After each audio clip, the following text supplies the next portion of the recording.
Welcome to the Advancement Podcast. This is Taylor Schote with Tim Ware, the president of Advancement Coaching and Consulting. Today, we will be discussing practical insights for pastors and church leaders to advance your life, your work, and your ministry.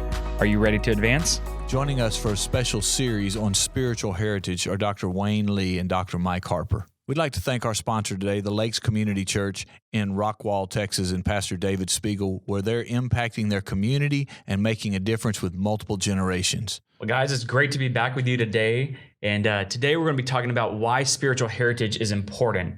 And let me just unpack something for you. In my life, these last few years, we've gone through some season of transition and just trials and tribulations and getting pregnant and all these different things. And this is a common phrase my wife says to me. Anytime if it's a good or bad or just if I'm driving her crazy, she'll say, "Have you called Tim? Have you called and talked to Tim about this before you unpack it with me?" Well, I remember the first day you told me that, I cracked up laughing. But I have that person, Rachel says, "Have you called Mike?" And I have that person. When I said, "Have you?" My wife says, "You." She didn't ask me. She said, "You need to call." That's right. I don't get asked. So our last time together, we actually started this series by talking about what is and defining spiritual heritage, and we said that it was a biblical process, it's a biblical pattern, that it's about relationships that endure and are structured, that pass on a DNA, a spiritual DNA, and are divine also. And so now continuing that, this is really I'm excited to talk about why in the church today, because the reality is we started talking about it a couple of years ago because it was a good preaching point for a leader we had around us. But it was important in the scripture. You said last time, Old Testament through the New Testament. Right. And yet there does seem to be a place, I don't remember hearing this as a conversation point for the first 35 years of my life. But is it still important? I guess that'd be the first question. Is it important today? And if so, why is it important today? So we're going to lean on you guys, because we're going to lean on my dad and Papa, and whatever that is for you, one layer down. Where would you go with that? I think that for such a long time, maybe the American church is what I'm familiar with. We've been so production oriented that we didn't look for people that we were helping them build their ministry. It was about, how can that person help me build my ministry? And so instead of creating a platform where someone can stand on my shoulders, I'm going to stand on their shoulders, their neck, their gift, whatever it is, to help me and my mission get to the next level. And I think something changed, I don't know, maybe 7-8 years ago when first time I began hearing about it. I mean, it's been talked about on the fringe a little bit by other groups, but the first time I really began hearing about spiritual parenting was with my relationship with Doc. But I think that really was a shift, that there's a shift now about recognizing that we've got to pass something on, and it's just not I'm not going to stand on them, I'm going to help them move to the next level. So it's not, but are you saying that it's a fad? No, I don't think it's fad. I think we've got out of alignment and we're now getting back into alignment with Scripture. Because it's a biblical pattern. We've talked about Old Testament, New Testament. Look at Paul and all the leaders that Paul raised up, his spiritual sons. I think we bought into maybe a little bit more of a corporate mentality, and we kind of have pulled in some of those practices instead of really saying, let's get back to the biblical pattern of mentoring, modeling, spirituality. And the moment you begin looking at spirituality, this idea of a spiritual lineage and heritage comes up. You can't read Paul without seeing that. Right. And so I think this is a shift back. I don't think it's phase. I think it's an alignment back to a more biblical process of spiritual leadership and spiritual leadership development. As you're talking about that before it makes me think about the 20th century, because, for centuries, there were developments and there were changes in society, but we were still primarily an agrarian, very home-centric, but the 20th century, something changed. the Industrial Revolution, those things, our society's changed so much that I understand what you're saying, that maybe that's where it got lost, and now the Lord is bringing this back to us.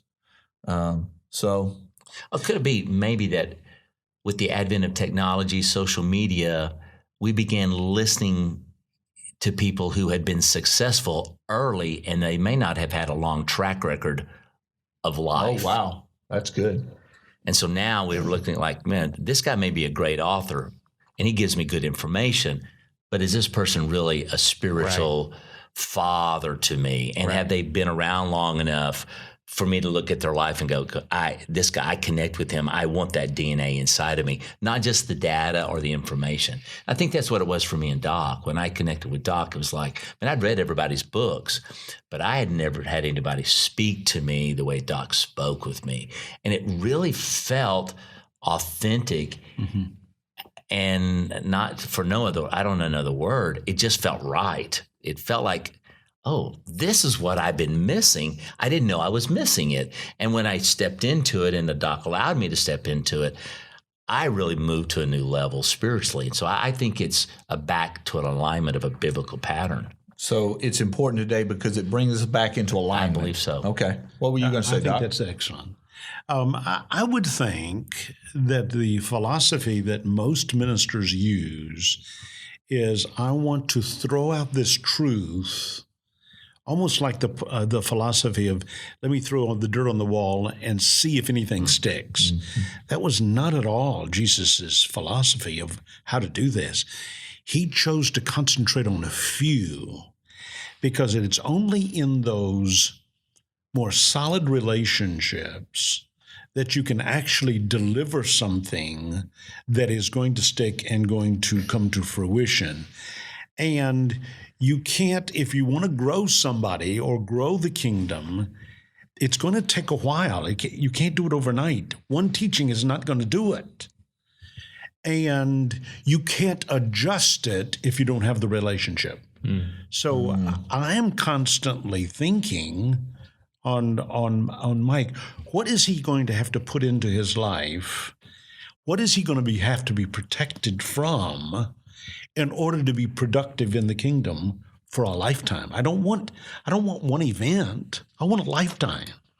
And so I've got to concentrate on a relationship. It looked like that's what Jesus did. He decided it wasn't, he would teach the masses, but that's really not his concentration. His really concentration is on a very few. And he was going to deliver something that would transform their life. That's another element of why you have to do this. You can't get transformation out of an event. No, that's good. You have to get transformation out of a process. And so you want to work with another person for them to be transformed from glory to glory, and for you won't see how you can help them until they start doing it, and then you can see the adjustments that need to be made, and all of that takes this kind of relationship. I don't think you can do it with one and done kind of stuff. Right. You almost have to have this structured relationship in order to have authentic long-term ministry that keeps adjusting, keeps making moves, and then ultimately is fruitful. You want both of us to be fruitful over a lifetime, and the line to be fruitful. So it's not that we don't have some of those large scale components, but there's an investment piece that's very specific. I've been thinking coming into this particular episode that one of the challenges we hear about in church consulting that all three of us do. Is the people to complain about not having a discipleship process, and we talked in, I think it was episode 12, about discipleship specifically, and that it was that it's a very relational process. And what I just heard you say is that was beautiful, that because of the relationship we can make adjustments. You know, when we have a curriculum and a program that says everybody goes, there's not much room for adjustment. There's not much room to say, well, that didn't meet their need. How do I lovingly do that? So there's that's a beautiful reason for why this is important to us today. Wow. Well, it's not about a product, it's about a process. Right. It's about transformation. It's about transformation. And you can't get transformation without it. Somebody's got to walk through that process. Somebody's got to sort of guide that process. Somebody's got to know what that process looks like.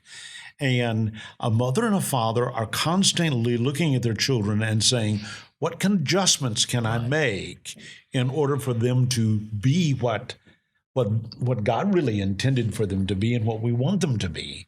And so if you don't have that long-term relationship, you can't get those kinds of things. You just can't.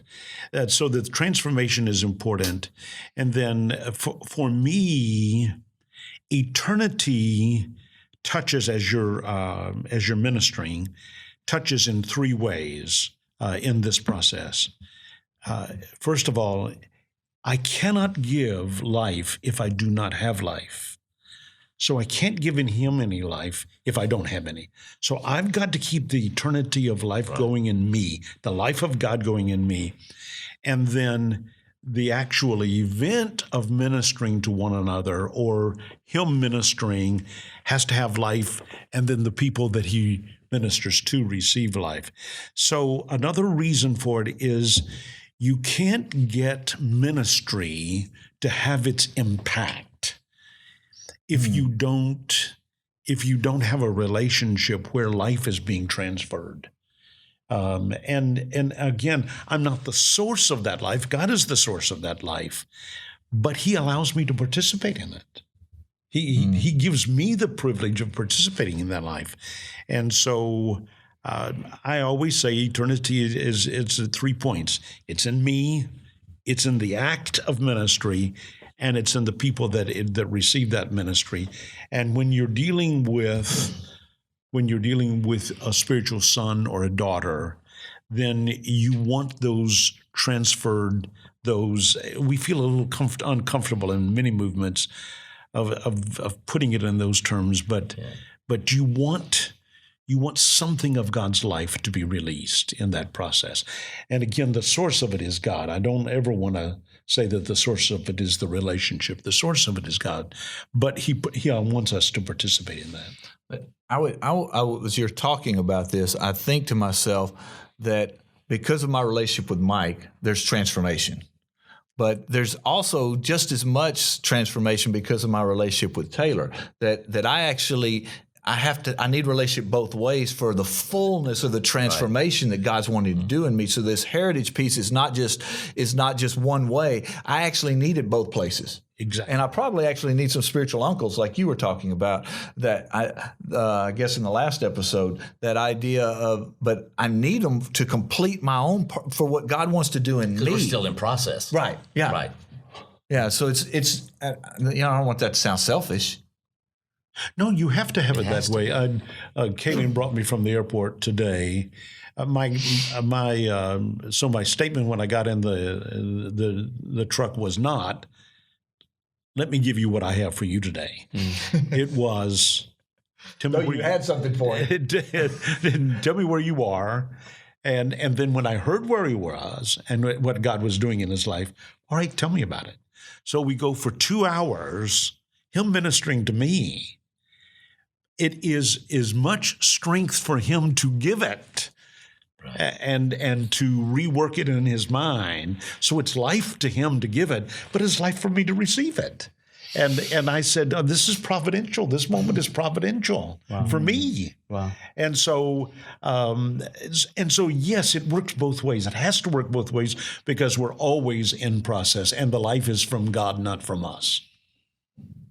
Yeah. So as you're talking about that, and I'm listening to you guys, I also am asking the question: Is joy in the kingdom, joy in the body of Christ, joy in our congregations?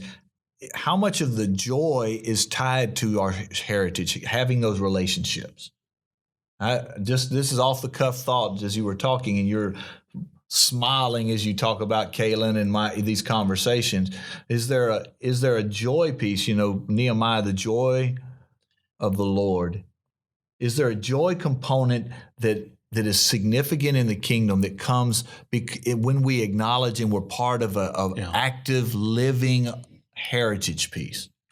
I think for me, when I was pastoring, I put so much focus on the church. That was this large group of people. And it kind of goes back to your statement, Jesus focused on a few. I was trained to be a pastor, so focus on the church, grow the church. And it wasn't until really my relationship with you that I realized, no, Jesus focused on a few so that he could impact the many. Right. And then when Tim and my relationship really began, but there's not but 10 years, not even 10 between Tim and I.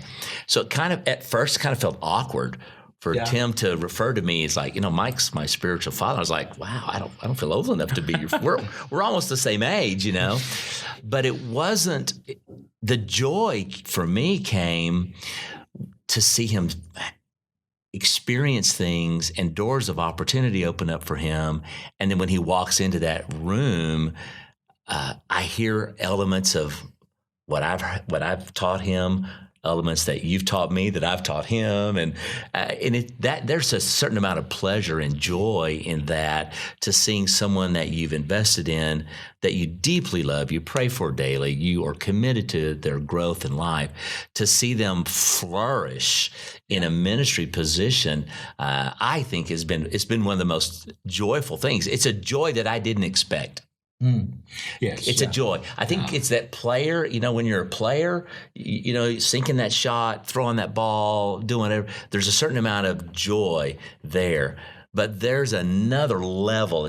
I haven't had grandchildren yet, but it's what all my friends, when they talk about the difference between their children and their grandchildren, I think there's that. I'm beginning to see a little foretaste of that with Tim, of that. There's such a joy in seeing him become who God is calling him to be and raising him up to be, and to realizing that you just have a little part in that. Yes. And it's so much more rewarding for me. And then as the part of the joy is, as you've walked through years, we haven't physically been together in a few months, but we walk back in the room, and all of those experiences come back to play. And so, we were in Germany, we were at the Eiffel Tower, we were in the prayer room at AGTS, Singapore. In Singapore. So we've been at the Sinai. We've been at a lot of Sinai's. And so the joy is, I don't know of anybody else that I would want to spend any more time with. Yeah, same with me. And so that really is joy that you would never expect in ministry. I did not come in thinking, I came in thinking sacrifice. I did not think that the joy would be so great. That's really good. Wow.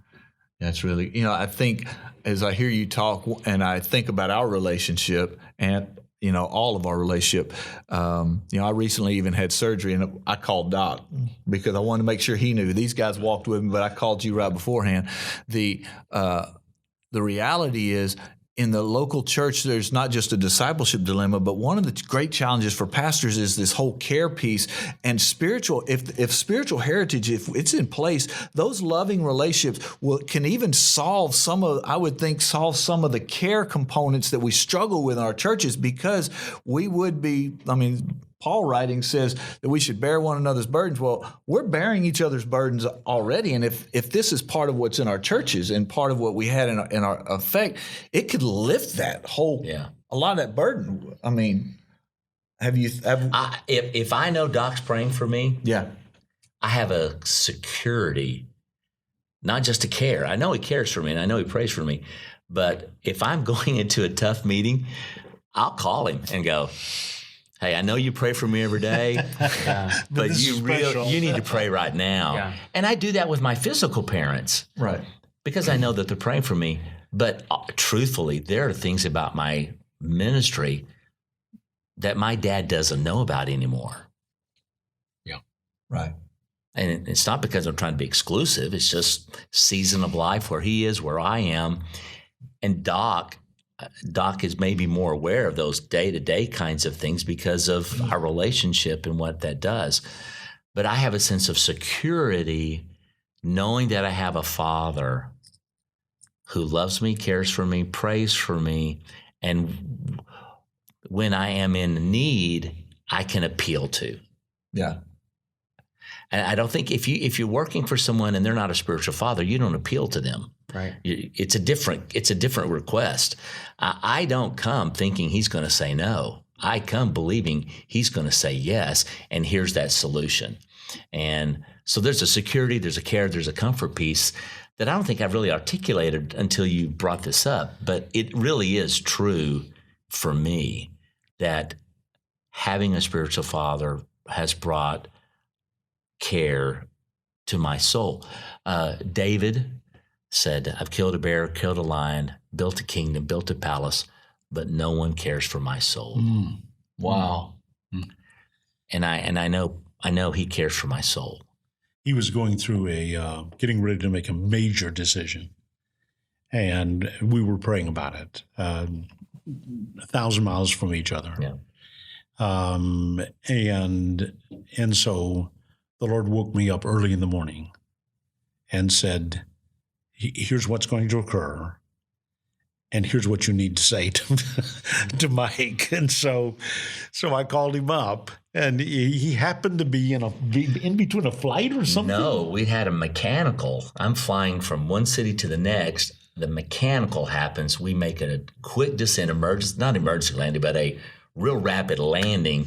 I get off the air. They make us deplane, and I'm getting off the airplane to call my wife to say, "Hey, baby," and Doc rings and he goes, "I don't know where you are." I'm like, "We just had a mechanical." How did you know to call me at 6:55 in the morning? Yeah. Yeah,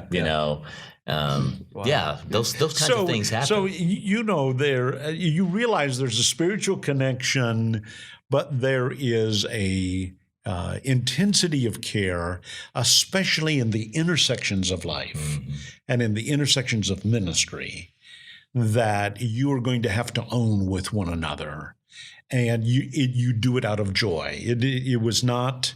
It was not wake up and, oh my gracious, why don't you leave me alone? Let me go back to sleep. It was, okay, he's about to make a decision. This is critical.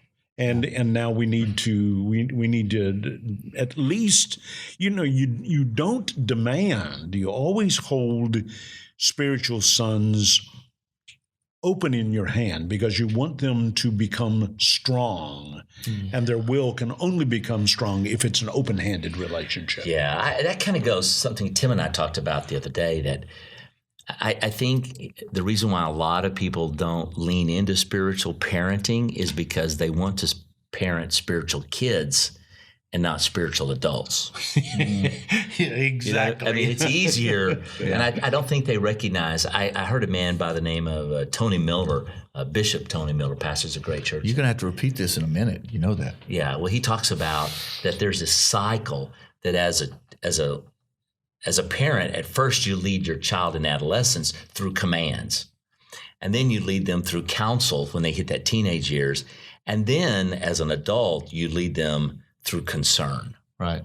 Do that care piece. That's good. And I thought that was a great way of defining. That's beautiful. Yeah. So we're running out of time, but I have to ask a question here because of the context that we're all in ministry and vocational ministry, and a lot of this are conversations there, but I really feel like this is not just a ministry.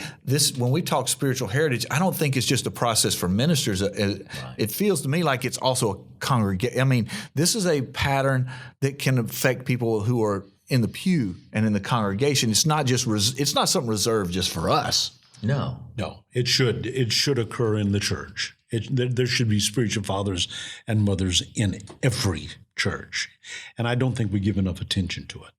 Right. That I think it's important that we talk, that we just acknowledge that, because in when we were talking about that care component and we were talking about that discipleship component, it's not just about our development, but it actually all 5, 6 of these things I've got down, they're important throughout the congregation, not just to those of us in ministry. Right. Yeah. Yeah. Because it's a kingdom principle. It's not a minister principle. Right. It's a biblical pattern of developing people. Right. Not just developing leaders. So here's what I've got that I hear when we ask the question, why is it important today? I've got is that it's really, it brings us into alignment with the biblical pattern. And it gives us that we can actually pass something on to a few that you can't do in the mass. You can actually pass something on. And it creates the opportunity for adjustment in a personal development process. It also, it increases the ministry impact because of the transformation on both ends of the relationship. Mm-hmm. And there's an increase of spiritual joy, and it fulfills the care component, that bearing one another's burden piece that Paul talks about. Yeah, those are great. So Taylor, what's your takeaway from this? You were really quiet during this conversation. No, this was a good one. This was good. Again, I just feel like I'm taking it all in, sitting around the table with my family. Doc said something that really stuck out to me. That's, being the young guy at the table here, coming into the season of having natural children, and then really starting to recognize who God is surrounding in my life for spiritual sons and daughters. But Doc said you want the line to be fruitful. And it's the idea of not just one generation down, but I want the line to be fruitful. Wow. So I've got to care for that spiritual divine piece to make sure that what's transferring is not just transferring one generation, but that the line is fruitful. And you want to keep it as pure as possible without human hands. You want to keep it as godly as possible for the sake of the line, for the sake of the purity of the line. So the question that I've got lots of questions I'd like to ask, but as we think about our leaders today that are listening, here's the question that I would really throw out to you at the end of this to ponder is, last time we asked you, what have you done to consider your spiritual heritage? But what have you done to reflect and demonstrate that spiritual heritage is important in your life? Thank you, guys. I can't wait for the rest of this conversation. Thank you for joining us today on the Advancement Podcast.